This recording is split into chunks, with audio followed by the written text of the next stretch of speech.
Christopher Nolan की बहुचर्चित film the Odissi आने वाली है, जो कि ट्रोजन युद्ध में विजय के पश्चात ओडिशियस की घर वापसी की कहानी पर आधारित होगी। क्रिस्टोफर नोलन समय को लेकर एक्सपेरिमेंट करने के लिए जाने जाते हैं और ओडिशियस की घर वापसी की कहानी में समय पर आधारित जो सबसे महत्वपूर्ण हिस्सा है वह है कैलिप्सो के द्वीप में उसका 7 साल तक फंसे रहना। एक तरफ मरणधर्मा मनुष्य है जिसकी उम्र बीतती जा रही है, उसकी पत्नी वहां इंतजार में बूढ़ी होती जा रही है, और दूसरी तरफ एक देवी है कैलिप्सो जो उसे अमरता का वरदान देना चाहती है। यानी कि एक तरफ अमरता और एक तरफ मृत्यु की तरफ जाती हुई पत्नी का इंतजार, और बीच में पिसता हुआ ओडिशियस जो कि रात में देवी के साथ समागम करता है, संबंध बनाता है, और दिन में उसी द्वीप पर किसी चट्टान पर समुद्र के किनारे बैठकर रोता है और अपनी पत्नी को याद करता है। बहुत उम्मीद है कि नोलन इस हिस्से को पूरी भव्यता से दिखाएंगे और यह हिस्सा आपकी आंखों में आंसू भी ला देगा और आपके रोंगटे भी खड़े कर देगा। परंतु नोलन से पहले जरा हम इस कहानी को अपने तरीके से समझते हैं। देखते हैं कि होमर ने अपनी किताब ओडिसी में इस हिस्से को किस तरह से बताया है। तो आइए शुरू करते हैं। ट्रोय का युद्ध जब समाप्त हुआ तो ओडिशियस एक प्रमुख विजेता के रूप में उभरा, क्योंकि ट्रोजन हॉर्स का आइडिया उसी का था जिसके कारण से 10 वर्षों तक चला आ रहा वह युद्ध अंततः अपनी परिणति पर पहुंचा था। जब युद्ध समाप्त हुआ तो ओडिशियस बड़ा प्रसन्न हुआ, क्योंकि वह अब अपने घर जा सकता था, अपनी पत्नी से मिल सकता था, अपने उस बेटे से मिल सकता था जो उस समय तक 10 वर्ष का हो गया होगा, और जब वह घर से निकला था तो वह नवजात ही था। ओडिशियस इसी प्रसन्नता में भरा हुआ अपने 12 जहाजों के साथ समंदर में उतरता है, परंतु उसकी यात्रा इतनी आसान नहीं होने वाली थी। रास्ते में उसने पोसाइडन के बेटे साइक्लोप्स पॉलीफेमस की आंख फोड़ दी, जिसके कारण पोसाइडन का गुस्सा उस पर कहर बनकर टूटा, और रास्ते की परेशानियों के चलते उसके 12 जहाजों में से 11 जहाज तबाह हो गए, और अंततः उसके अपने जहाजी जो उसके एकमात्र जहाज पर बचे हुए थे, उन्होंने सूर्य देवता हीलियोस की गायें खा लीं, और फिर जियोस का क्रोध जब उन पर टूटा तो न केवल वे लोग मारे गए बल्कि सारा जहाज तबाह हो गया, और ओडिशियस हरा थाका भूला भटका किसी तरह बहते हुए एक अनजान द्वीप पर आकर फंस गया। दुनिया के दूसरे किनारे पर स्थित वह द्वीप बड़ा ही सुरम्य था, इतना सुंदर कि किसी का मन वहां पर रम जाए, परंतु ओडिशियस का मन वहां नहीं रमने वाला था। कहां तो वह अपनी पत्नी और बच्चों से मिलने के लिए बेकरार था, और कहां वह अपने जहाज से हारा थका, जहाज से हीन इस द्वीप पर आकर फंस गया था। परंतु वह द्वीप निर्जन नहीं था, उस पर रहती थी एक देवी जिसका नाम था कैलिप्सो। कैलिप्सो टाइटन्स की बेटी थी, और ओलंपस और टाइटन्स के बीच में जब युद्ध हुआ तो उसने टाइटन्स का साथ दिया था, परंतु युद्ध में विजय हुई थी ओलंपस की, और ओलंपियस के जो देवता ज्यूस थे वो राजा बने। तब ज्यूस ने कैलिप्सो को निष्कासित करके उस द्वीप पर अकेला रहने को छोड़ दिया था। ऐसे में अकेली जीवन जीती वह देवी जब ओडिशियस को देखती है तो उसे अकेलेपन का साथी नजर आता है। वह ओडिशियस को लेकर अपने मेहराब वाले गुंबद वाले गुफा में जाती है, और वहां जाकर उसकी खूब आवभगत करती है, उसे सुंदर सुंदर खाना खिलाती है। तब जब ओडिशियस की जान में थोड़ी जान आई तो उसने कैलिप्सो से कहा कि वह अपनी पत्नी और अपने बेटे से मिलना चाहता है, परंतु कैलिप्सो ने कहा कि तुम मुझसे सब कुछ मांग लो, परंतु यहां से जाने के लिए ना कहो। तुम मेरे अकेलेपन के साथी बन जाओ, मैं तुमसे प्रेम करने लगी हूं, तुम मेरे पास रहो और मैं तुम्हें अमरता का वरदान दूंगी जो कि किसी भी मरण धर्मा मनुष्य को नहीं मिल सकता है। तुम अमर हो जाओगे और इसके साथ ही तुम्हारा यौवन भी चिर हो जाएगा, स्थायी हो जाएगा। तुम न तो बूढ़े होगे, न तुम्हें कोई बीमारी होगी, और न ही तुम मरोगे। तुम किसके पास जाना चाहते हो? वहां कौन है? वहां तुम्हारी पत्नी है जो कि दिन प्रतिदिन बूढ़ी होती जा रही है, और मैं यकीन के साथ कह सकती हूं कि मैं तुम्हारी पत्नी से कम सुंदर तो नहीं ही हूं। परंतु ओडिशियस ने प्रतिकार करते हुए कहा कि देवी, मैं झूठ नहीं बोलूंगा, आप मेरी पत्नी से अधिक ही सुंदर हैं, परंतु फिर भी मैं अपनी बूढ़ी होती हुई और एक दिन मर जाने वाली पत्नी के पास जाना पसंद करूंगा। मैं अपने बेटे का मुख देखना पसंद करूंगा।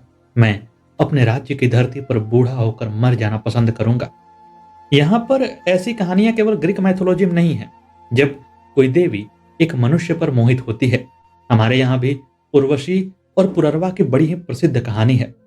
उर्वशी स्वर्ग की अप्सरा हैं, चिर यौवन है, अक्षत यौवना भी हैं और उनका मन आता है धरती के एक राजा पुररवा पर।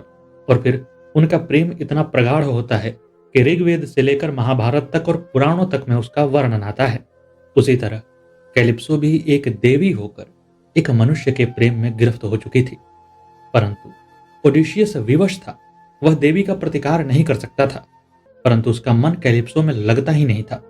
वह रात में कैलिप्सो के साथ सोने के लिए विवश हो जाता, परंतु दिन में वह किसी चट्टान पर बैठकर, किसी द्वीप के किनारे बैठकर अपनी पत्नी को, अपने बेटे को, अपने राज्य को याद करता और उसकी आंखों से अनवरत आंसू बहते रहते थे। एक तरफ अमरता का वरदान था, इतना सुंदर द्वीप था जो कि स्वर्ग के जैसा प्रतीत होता था। वहां पर दिव्य पदार्थ खाने पीने के लिए उपलब्ध थे। और दूसरी तरफ थी उसकी पत्नी जो कि धीरे धीरे वृद्ध होती जाएगी और एक दिन मर भी जाएगी। परंतु ओडिशियस को अपनी वही मरण धर्मा पत्नी प्रिय है। उसे अपना देश पसंद है, उसे अपने लोग पसंद हैं। कैलिप्सो के द्वीप पर ओडिशियस के 7 वर्ष व्यतीत हुए। इन 7 वर्षों में उसका जीवन इसी प्रकार का रहा कि वह रात में कैलिप्सो के साथ विवश होकर शयन करता और दिन में अपनी पत्नी के लिए, अपने बच्चे के लिए, अपने देश के लिए आंसू बहाता हुआ समंदर को ताकता रहता था।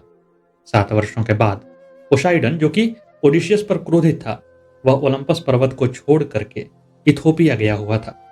तब युद्ध की देवी एथीना ने जूस से कहा कि हे मेरे पिता जूस, अब वह समय आ गया है जब ओडिशियस को अपने घर जाना चाहिए।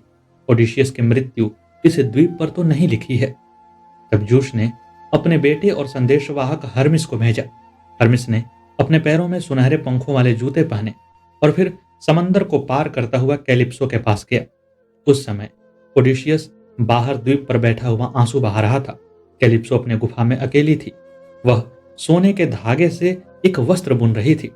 हर्मिज को देखकर उसने पहचान लिया और कहा कि हर्मिज, तुम तो पहले कभी मेरे द्वीप पर नहीं आए, फिर आज कैसे आना हुआ? हर्मिज ने कहा कि मैं ज्यूस का संदेश लेकर आया हूं, नहीं तो दुनिया के दूसरे छोर पर, जहां के रास्ते में कोई मनुष्य नहीं मिलता है, कोई चढ़ावा नहीं मिलता है, वहां पर भला कोई आना ही क्यों चाहेगा? लेकिन तुम्हारा द्वीप इतना सुंदर है, इसे देखकर किसी देवता का भी मन यहां रहने को विवश हो जाए। तब कैलिप्सो ने कहा कि पर ओडिशियस तो यहां नहीं रहना चाहता। हर्मिज ने कहा कि यही तो संदेश है, जूस चाहते हैं कि तुम ओडिशियस को यहां से विदा करो। जैसे ही कैलिप्सो ने यह सुना कि जूस ओडिशियस को उससे दूर करना चाहते हैं, तो उसका क्रोध फूट पड़ा। ग्रीक माइथोलॉजी में ऐसी कई कहानियां हैं कि देवता मरणधर्मा स्त्रियों के पास जाते हैं और उनसे पुत्र उत्पन्न करते हैं या उनसे संतानें उत्पन्न करते हैं। कैलिप्सो ने इसी बात का हवाला देते हुए कहा कि देवता तो जब मन करता है तब स्त्रियों के साथ संबंध बना लेते हैं, पर जब कोई देवी किसी मरणधर्मा मनुष्य के साथ संबंध बनाती है तो देवताओं को बड़ा दिक्कत हो जाती है।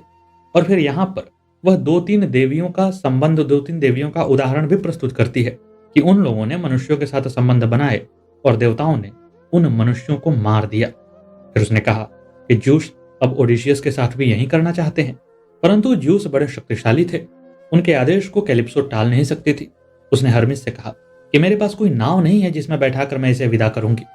तब हर्मिज ने कहा कि तुम इसे कुल्हाड़ी दे दो, यह खुद अपनी नाव तैयार करेगा। कैलिप्सो ने ओडिशियस को बुलाकर कुल्हाड़ी दिया और सारी बात बताई। तब ओडिशियस को विश्वास ही नहीं हुआ कि कैलिप्सो उसे छोड़ देगी। उसने कहा कि इसमें भी लगता है तुम्हारी कोई चाल है।